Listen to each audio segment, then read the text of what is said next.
I want to thank you for coming to Live with Linda. Do you know, I'm with you today on my laptop in my home office, right?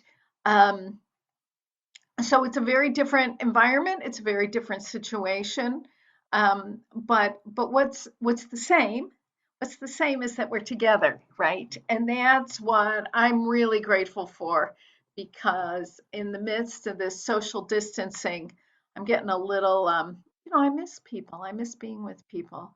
So it's nice that we could be together. There's some exciting things. I've done some work today in in my records all about this, the virus and what's happening.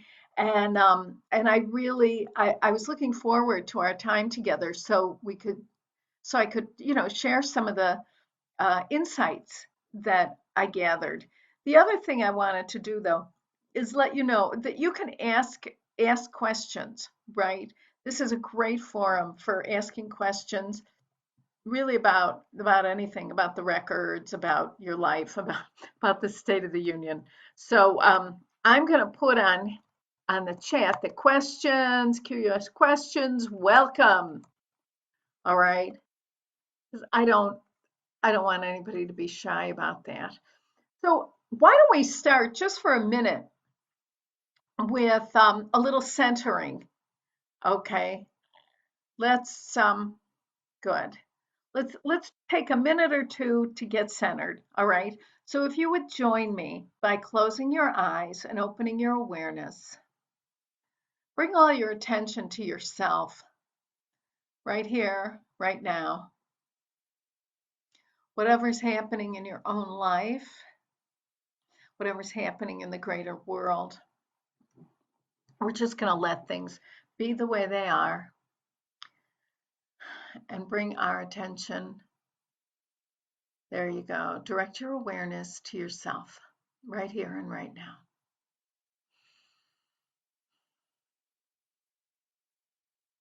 Good. With your focus on yourself, right? You are likely to observe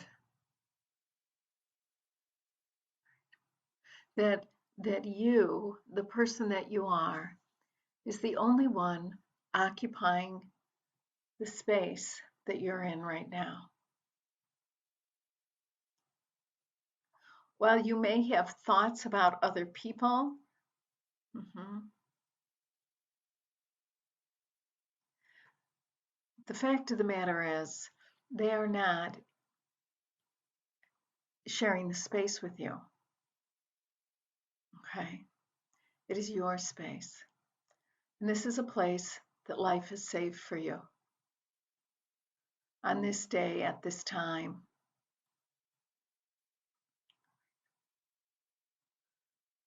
Good. In the midst of unprecedented changes, upset, turbulence, and inspiration, it is the destiny of your soul to be here at this place and time.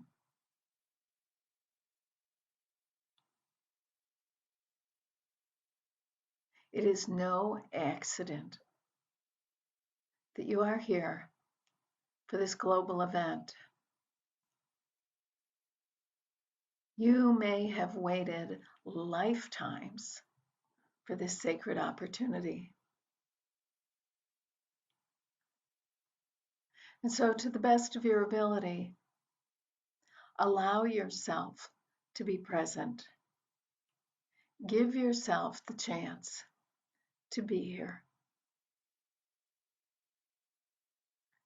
And know that your level of awareness and your level of preparedness are really perfect for the situation at hand.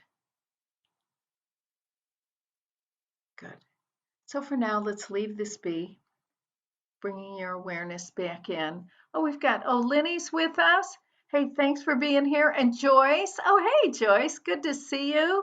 Eileen, Valerie. Oh, good. Hey, Val. Oh, Jimena from Argentina. Ah, hello, hello. Buenos dias. Sorry. I am so white. Anyway, um, so I wanted to talk to you. Oh, Amy Lynn. Hi, Amy Lynn. I wanted to talk to you guys. I I've had a lot of inquiries, people asking me, what they could do to transmute this virus, to stop this global pandemic, to change things. Um, some have expressed a desire to change maybe some government leaders, some business leaders, you know. Um, all of these in times like this, of course we want to like change the external, right? Let's rearrange the scenery here. It's not very good. Oh, Pay. Hi, Pay Woo. Tina, from West Virginia. Hey, Tina. So so here's the way I'm understanding it. Okay, the truth of the matter is we are not here to change this. And having spiritual awareness, which you all have, right? Having spiritual awareness does not mean that we have supernatural powers or even some of these very fun superstitious abilities, right? Superpowers. That's not what this is about, right? So instead, if we are considering the situation we're in, and it's global, I mean, this is global. There isn't anyone on the face of the earth who's exempt from this particular turbulence, which is really interesting if you think about it. But here's the first thing. What spiritual awareness does is it gives us a way to navigate this really kind of, crazy, terrible time, right? It gives us an opportunity to like lean into the most loving possible artery, right? That's available, right? Because to be spiritual is to be loving, okay? It's not to be psychic, it's not to be prophetic, even. It's to be loving. And when we take the spiritual approach to the situation, what happens is we are able to see ourselves, other people, and even this nightmare from a more loving point of view. Now, I'll tell you. Oh, Heather's with us. Hey, Heather, nice to see you. And Nikki, welcome. Thanks for coming. So, but what happens when we take the spiritual approach, right? We shine the Akashic light on it, right? And we take the spiritual approach. It gives us a grace. Grace is like, I don't know. I hate to be cheesy about it, but it reminds me a little bit of like spiritual fairy dust or something. Wherever grace is, the very best in people and situations rises to the surface. Yes, that's the power of grace.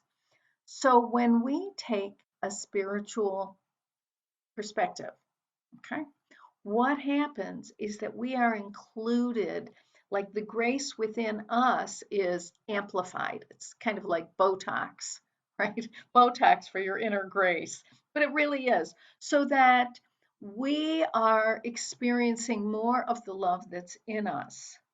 It's easier for us to recognize the love that's in all the other people, no matter what kinds of decisions they're making, right? Like no one has said, oh, Judy's with us. No one has gotten up and said, oh wow, this virus, let's I don't know, let's ruin everyone's lives. No one's saying that.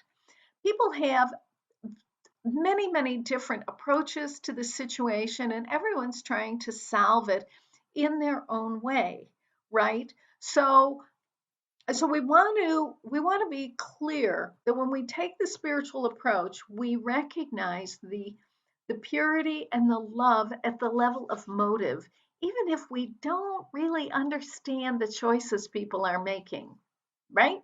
That's what, but we understand that everyone in this situation, and this is hair raising, right? This is a cliffhanger, as they say. Everyone is looking for a way to experience stability, security, and to feel loved at a time when, I don't know, you know, how loved do you feel? I don't know. How loved do I feel, right? These are real challenges. Oh, Dortia from Hungary. Thanks for coming. Anyway, what happens as we begin to consider, right? We grow into spiritual awareness, we grow into the spiritual point of view. As we do this, we are then, we become part of the force field of grace. So rather than being like, I mean, I don't know about you guys, but I can be a little stubborn, right? Rather than being an antagonistic presence in the middle of some trying times, we become part of this force field of grace and mercy and compassion and understanding and even patience, right? And that's what we want, because what will help us through this is not to try and fix it, not to try and beat the dealer, but to really find our way through, because it is really, it's for our good. Now, I don't mean that like it's medicine, like we did something wrong, but what we have here is an opportunity to really um, I want to say, to wake up to some very 21st century realities. Like, one of the things really distinct about this crisis is that it's global. Isn't that fascinating? So everybody's involved, and what we're finding out is just the level of interdependence we have. I know all these different countries are saying, well, we're going to close our borders, and everybody, we don't want sick people coming in, we don't want sick people going out. I mean, everybody's afraid, right? So we're playing this border game, which is fine, it's fine. Here's the problem. The problem is that the borders that we're living by, I don't know how. I think this virus has been able to crawl its way through all kinds of border walls, right? It really has. And what we're seeing is, not only are we connected, right? We're connected. Oh, Katie Ann and Lee, we're connected in so many ways, but our economies, right? Are interrelated. The way we manufacture goods and services and things we need, it's all a global effort at this point. And so, if like the United States is mad at China and China is mad at us, and these people are, everybody's mad at each other, the problem is we are depriving our own selves of things that we need that would actually make us a little more comfortable during these difficult times.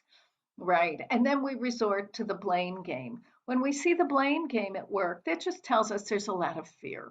And of course, there's fear. This is, I don't know about you, this is frightening.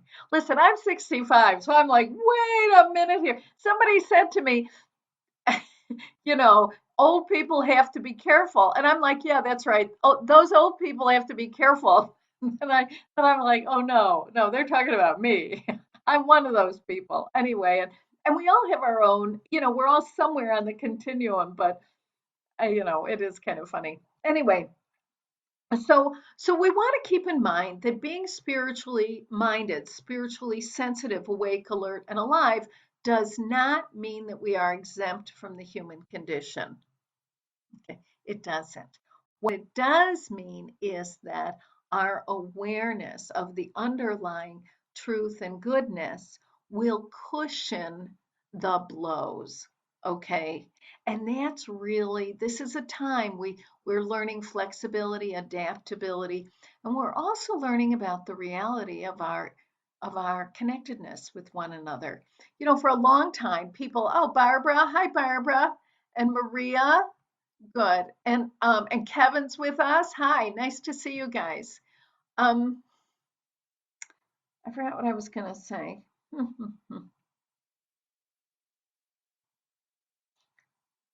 Oh, I know what I wanted to say. Do you know?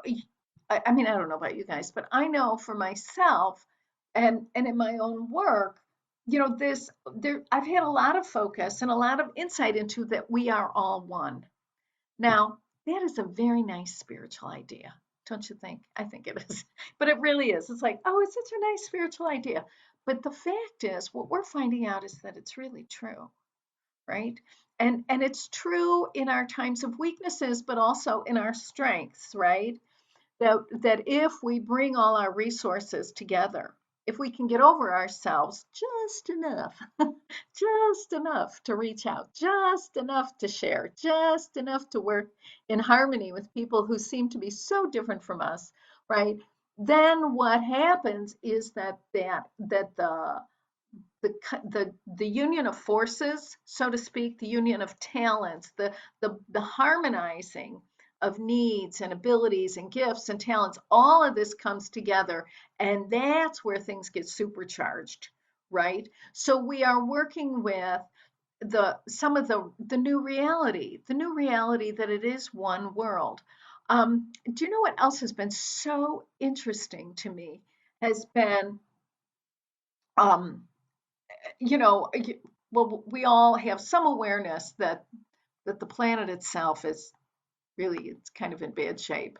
Oh, Rossi's with us is kind of in bad shape, right? It's a heck of a time. I mean, we've had I don't know how long, maybe 200 years of industrial aggression, right? With lots of polluting the air and the water and junk and and especially here in America where we love to generate trash. I think that might be our claim. That's what the history books are going to say. Oh, those people really knew how to generate garbage. Anyway, but we're very good at that. But what's so interesting in the midst of this pandemic is that I'm sure you've seen that like in Venice, the terrible people are terribly sick in Italy. But what's happening is that because life has slowed so much, right? The canals are cleaning themselves up naturally. And the little fish are coming back. They're finding little fishies. Some people have seen dolphins come in. So it's really, so what we're seeing is a lot of natural restoration of good health, right? The good health and well-being of the earth itself. The other thing I saw that was so exciting were some aerial photos of China, right? And in China, pollution is, oh my God, the air is dirty, right? Wonderful people, dirty air. The air is filthy. And so what's really, hi Leanne, what's since the shutdowns in Wuhan, the air has cleaned itself up, right? So in 2 months, by shutting down all the factories, right, the air is has cleaned itself up. Now listen, let's hope we don't have to go to these kinds of extremes going forward to maintain the health and well-being of the planet.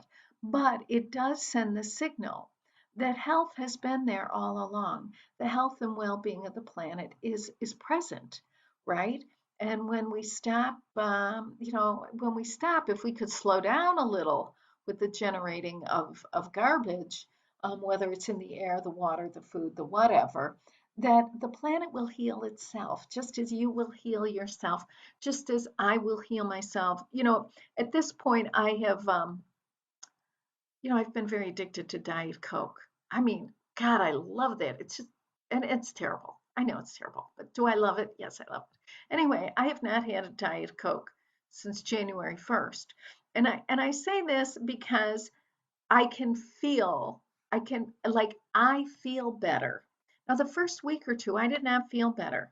Oh, I felt sorry for myself. I felt deprived. I was on the verge of tears, blah, blah, blah. Right. But see, Shrudi's with us. Um, that when we make a small change, whether it's, within ourselves, we, in short order, we start to improve, right? If we take the poisons away, whatever the form the poison is, if it's a physical poison, if it's emotional poison, if it's a spiritual poison, right? If we eliminate the poisons, then we return to our we return to a much more improved state. So, gosh, so good. Yes, people are. This is interesting. So Shruti actually is bringing to our attention some of this awareness of the life in the waterways, right, with the dolphins. Some people are very connected to them, right? And if you're connected to them, you'll be sensitive to this. Other people are connected to the stars, and right, some people to the mountains. We all have, there are places on the earth, there are different groups of life, right, be they animal, vegetable, or mineral, right, that we really are connected to. And it's helpful to know where your connections are, right? And to really let yourself experience the deep, it's a reciprocal love and harmony between you and, like for Shruti, it's the dolphins. For you, it might be, I don't know what it is. It might be certain plants. Do you know what I'm saying? So let yourself be open to where where the love lives within you, because part of our soul's purposes is about identifying, really recognizing where on the earth, 'cause we're here on this is where we live right now, right? Where in the world, like what people, what places, what activities, what things release, unleash that infinite love within us. And that's a responsibility each one of us has, whether this, virus, is running around, you know, like sweeping the globe or not, right? So part of it is what we want to be doing is increasing our own experience of love, right? Within within our everyday lives, because that's where the power is, right?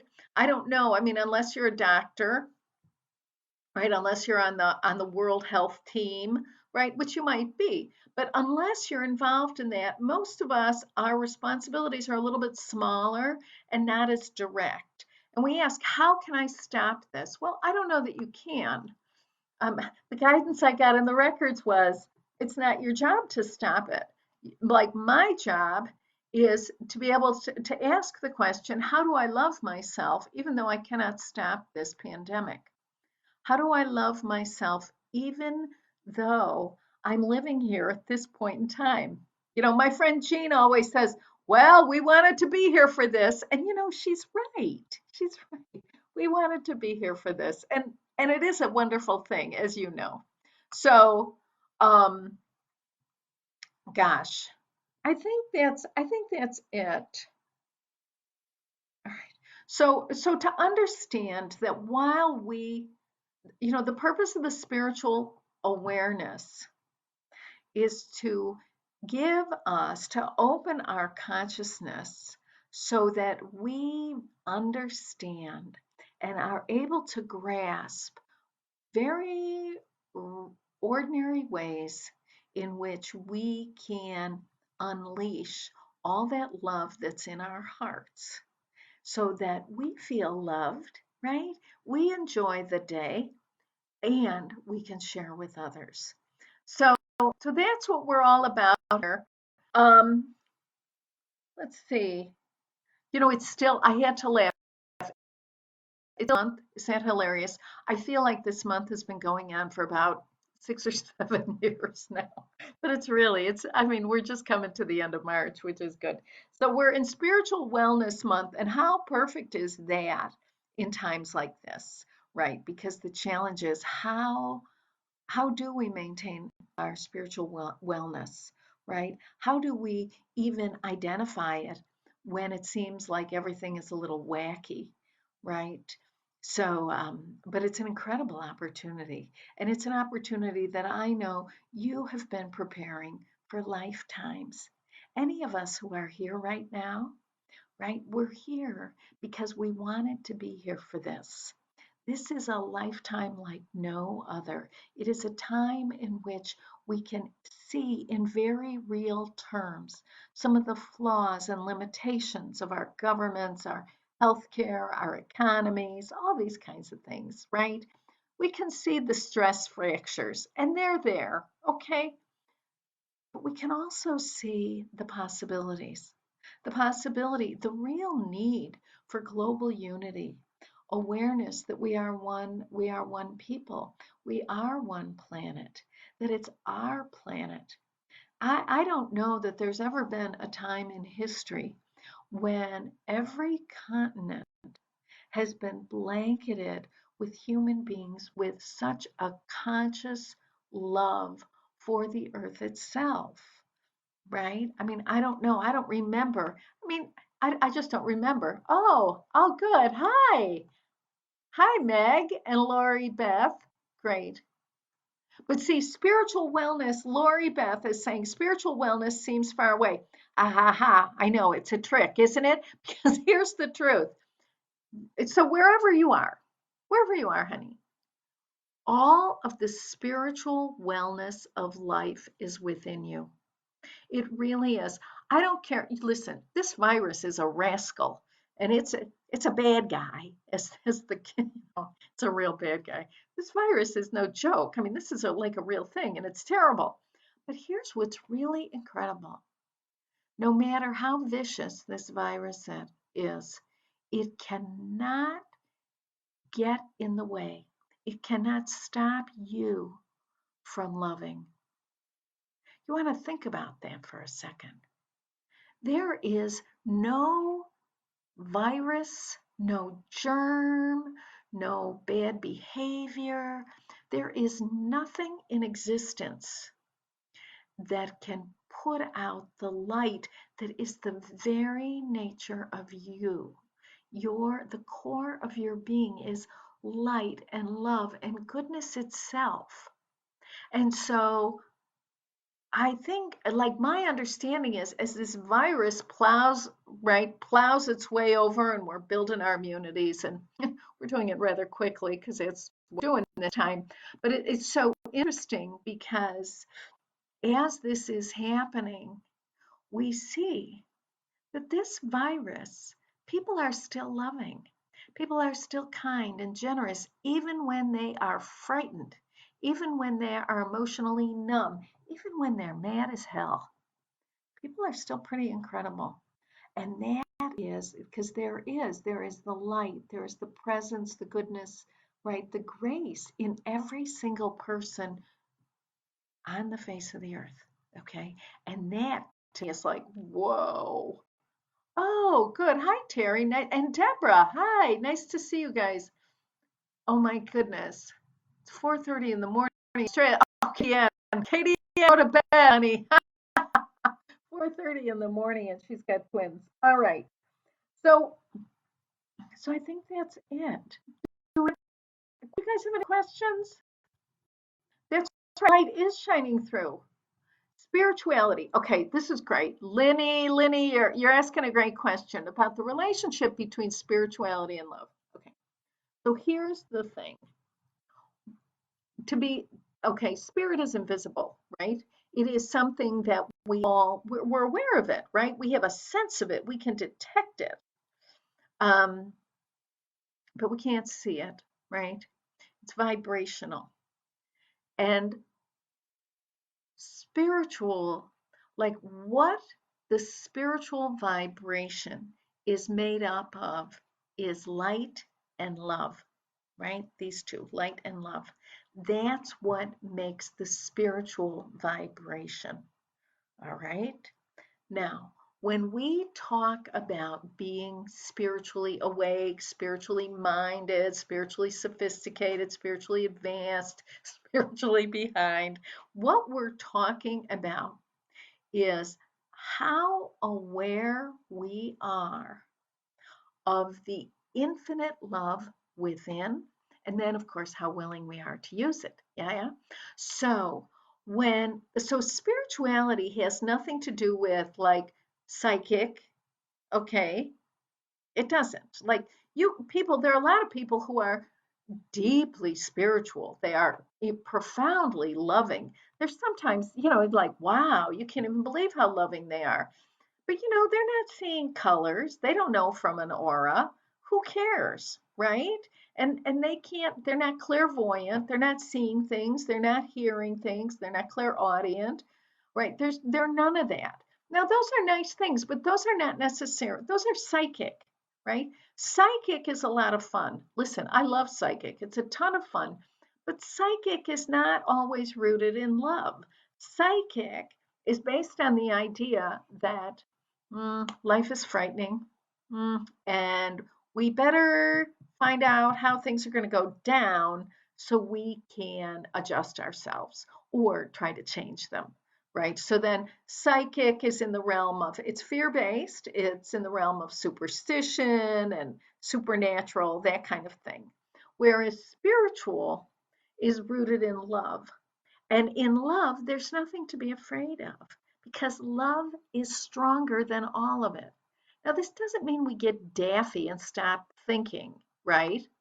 That's not what, you know, yeah, not what any of this means. Oh, Meg, yes, right. So we're looking at, right, even in the midst of all this stuff, there are people, we've got medical teams. We have bus drivers. We have people out here driving buses. I cannot even imagine how frightening that would be.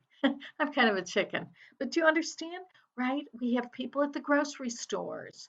We have all kinds of people at the pharmacies. I'm very sorry that my hairdresser isn't going to be working, but I'll live, right? But you understand, there are people who have taken their own personal considerations, their fears, their worries, and set them aside so they can, of course, make a living and be of service. That's love, okay? That is love. So we see it everywhere. We see it, I live on a block where people are like really nice to each other. Sometimes I'm like, wow, these people are, I feel like I'm living in a college dorm, only everybody's older, right? It's really a nice block. But you understand, it's fascinating. So we have a lot of this. We want to be as light workers, right? Our job is to seek and find the light. Now, listen, anybody can seek and find the light when everybody's happy. That's easy, right? Very easy. But really, the challenge for spiritually advanced beings is to be able to identify and really name, right, the goodness, the love in other people in times of hardship, right? It's one thing to be that person who has unleashed that love within in the middle of a tough time. And it's another thing to be able to really identify that, to observe, identify, and to validate it, to say, wow, look at all that love, right? So we're all working together in this. So we want to take the opportunity to be effective light workers, right? Recognizing our job. Our job is to seek and find the light when there is very little evidence.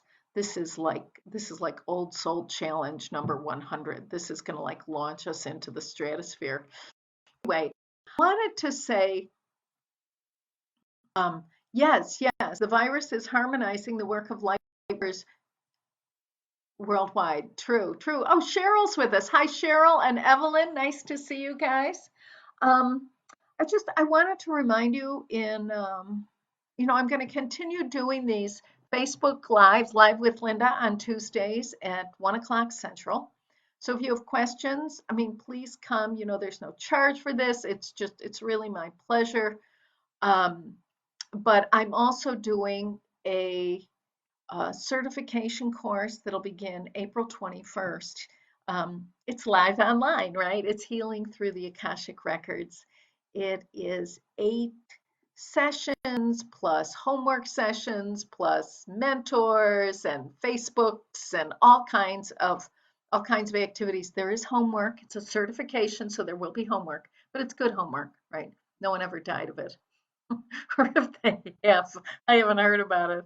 Anyway, so that class is coming up, and if you're looking at like how to really strengthen your skills and to give yourself a chance to, um, I want to say, to supercharge your internal resources, how to be more free of your own limitations, right? And to be able to make very good use of expanded states of freedom.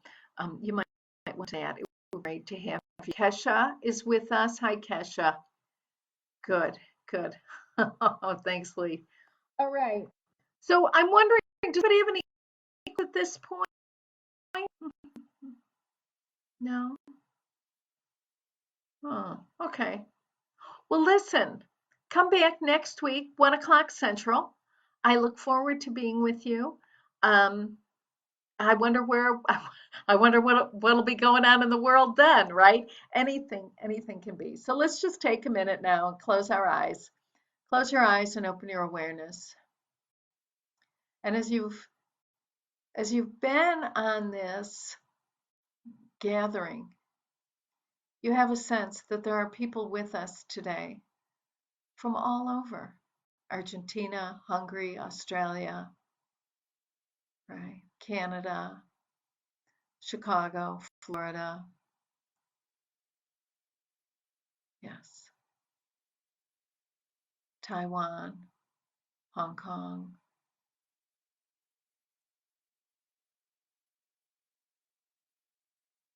Wonderful.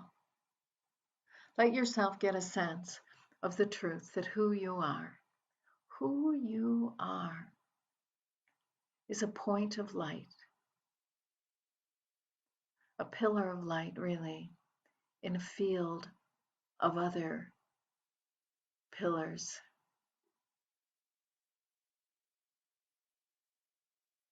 Wherever you stand today, if you cast your awareness to the east and extend around the curve of the earth, you will encounter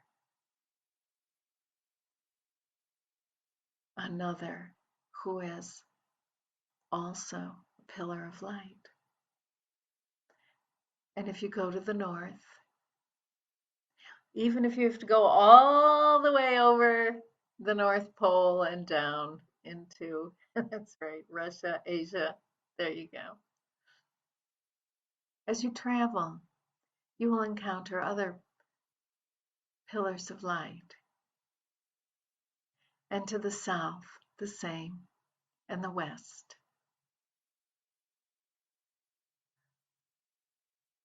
And so we stand here today, points of light within a field of light, layers upon layers of light that is alive and well.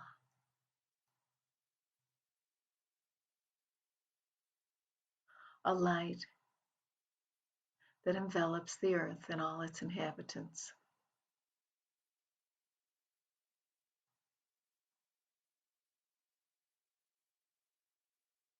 And the presence of each and every one of you is what makes this blanket of light what it is.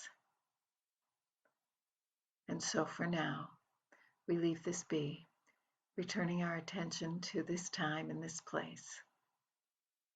Thank you. All right, guys. Hey, thank you very much. Thank you so much. Listen, I'll see you, okay? Okay. Good thing. I love you, and I'll talk to you later. Bye.